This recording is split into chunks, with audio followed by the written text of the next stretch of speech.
এই যে আমার মেয়ে।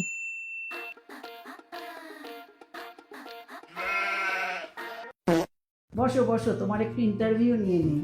তা মা, একটু সুন্দর করে হেঁটে দেখাও তো। আমি এক্ষুনি উড়ে উড়ে এলাম। হেঁটেই তো এলাম, দেখতে পারলি চোখে না হয়েছে আপানি। বলছে যখন একটু হেঁটে দেখিয়ে দে না। শিওর হাঁটতে পারি। আরে থাম।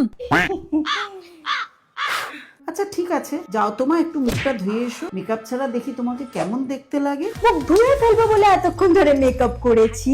আপনি জানেন আমার মেকআপ প্রোডাক্টস গুলোর কত দাম। আপনাকে তো বেচলেও এত টাকা পাওয়া যাবে না। কি উল্টো পাল্টা বলছিস? আমি মজা করছি।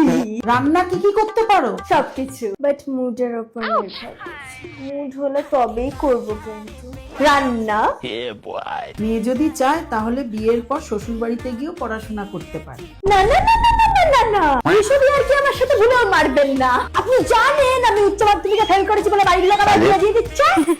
আরে চুপ কর। পড়াশোনা করার জন্য আমি শ্বশুর বাড়ি থরি না যাচ্ছি। ওয়াও মা, মেয়ে কি টক্সিক! আমার মেয়ে দারুণ লেগেছে। বাবু, এত তাড়াতাড়ি সিদ্ধান্ত নিও না, একটু আলাদা গিয়ে কথা বলে নাও তোমরা। হ্যাঁ যাও যাও। তোমার বিয়ের আগে কোনো বয়ফ্রেন্ড ছিল না তো? না মানে থাকলে কিছু না, কটা ছিল? একটা বয়ফ্রেন্ড ছিল না, গার্লফ্রেন্ড ছিল।